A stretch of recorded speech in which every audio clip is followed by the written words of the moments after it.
Final question, which is from the Philippines, and then we're going to have summaries. Let me also indicate to people who I think will probably be more than interested after this discussion that there's an organization called the International Peace Coalition.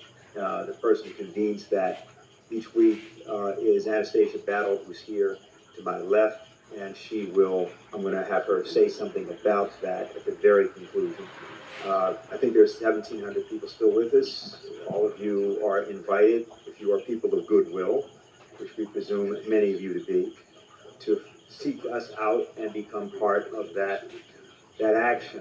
So we'll go to the final question, which I mentioned is from Philippines, and it is from Maria Catherine Suba from Radio Mindanao Network, Minando Network. Yes, good afternoon, everyone. It's already 2:57 a.m. here in the Philippines. I am Maria Kathleen Suba, a freelance broadcaster. I am a co-host of late Witch Valdez with Vitos Valdez in Radio Mindanao Network, DZXL, ang ating katupunan show. My question goes to Mr. Scott Ritter. As a former UN weapons inspector and U.S. Marine intelligence officer, and actually to anyone else who wants to answer, a proxy war is being orchestrated in this part of the world, our country, the Philippines. Our country is actually being used by the US in its intent of war against China. And according to geopolitical analysts, the Philippines will be the next Ukraine. The Philippine President, Ferdinand Marcos Jr., has allowed additional 9 EDCA sites, or more appropriately, 9 US military bases all over the country. The armed forces of the Philippines seem to be following orders from their U.S. counterpart. Drumbeats of war is being heard almost every day. Xenophobia is being propagated on mainstream media. Almost every week, there's an incident of Chinese Coast Guard that water cannons a Philippine vessel at the South China Sea. Do you think a false flag operation can happen here as tensions are getting worse? What do you propose for this to stop? Thank you. Yeah. Well, thank you very much for the question.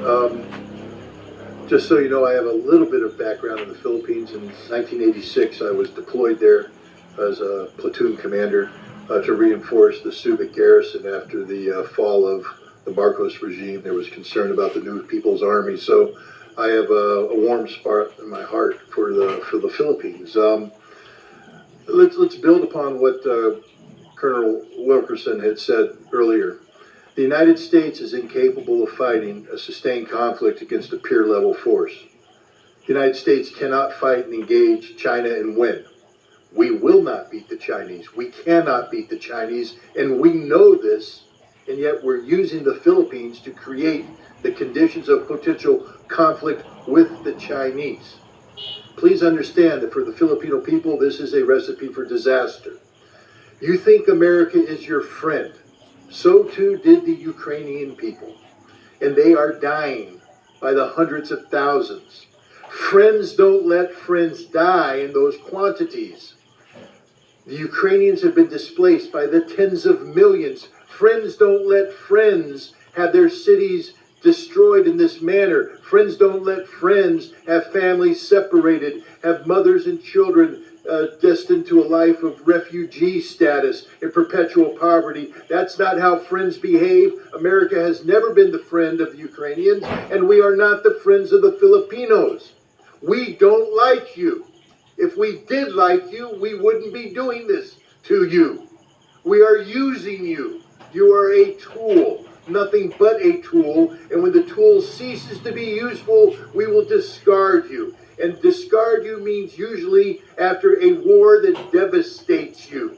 We are using you to gain some sort of momentary leverage over the Chinese. We will fail. The Chinese will win, and you will be destroyed.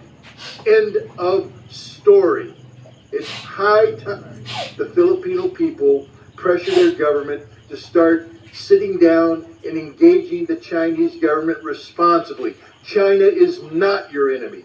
China is your neighbor. China is your friend. China doesn't want war. And if you would engage China in diplomacy, And as we've all indicated here, America has long since lost the skill set necessary to carry out diplomacy, but the Philippine people can reignite this, to relearn it, to use this skill to prevent a war. But if you continue to behave as colonial subjects, and I know that's a sore subject of the Filipinos, because you were the colonial subjects of America. We still view you as our colonial subjects. We don't like you, we don't care about you, we just want to use you. Grow up. Grow up and act responsibility. Take control of your own future. America is not here to help you. America is here only to use you until there's nothing left, and then we will discard you on the trash heap of history. I must tell you, I spent a lot of time in the Philippines and came in off the carrier Iwo Jima, the Valley Forge, the Guadalcanal, and both Scott would agree with me. Americans have a tremendous love for the Filipino people. I would say two of my very, very closest friends are from the Philippines. And we really wish very much that you were not in this posture. But I think it's very important for the Philippines to be clear-eyed in what's going on and not to be led down the path by bellicose military people from the United States. You're talking about small islands. I wish China were not engaged in that particular policy. I tend to be sympathetic towards them on many things, but less so on that one.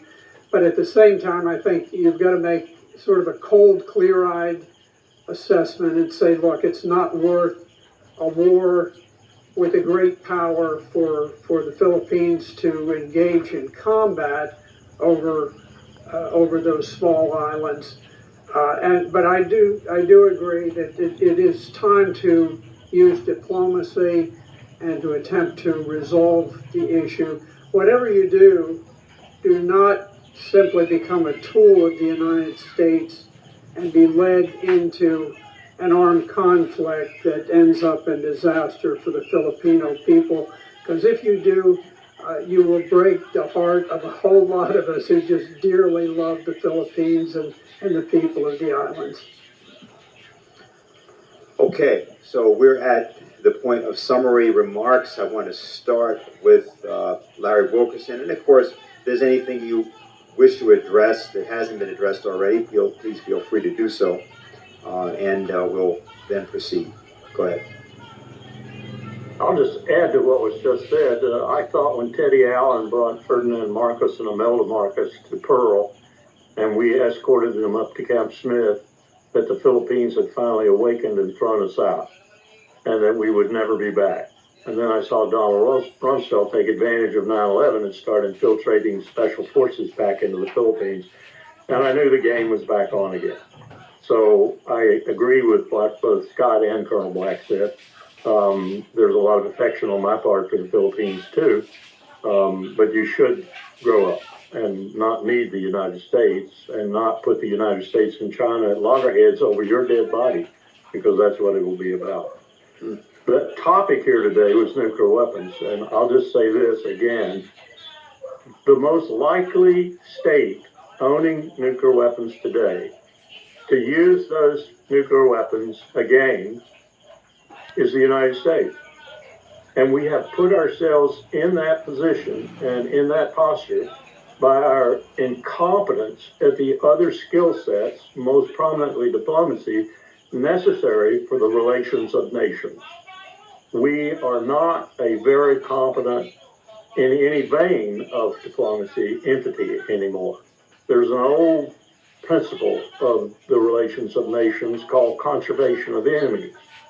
Simply stated, it says that a prudent state never has any more enemies at any one time than it can handle. We have 3.6 billion and growing every day, probably about 100 million a week, people who hate our guts, who detest us, who are fed up with us, who think the rules-based order is our rules and orders to them. That's not going to last. It's not going to preserve us. It's not going to preserve our empire in any way, fashion, or form. So if we don't change very quickly, we're going down. And what I would advise people like the Philippines and Australia and other of our good allies over this last 50, 60, 70 years is to check your six really closely and see what you can do to make accommodations with the other powers in the world, most prominently Russia and China, but India is big time in there too. India will be a replacement for China if she just keeps her act together for the next 20 years. And then we'll have those two countries at loggerheads.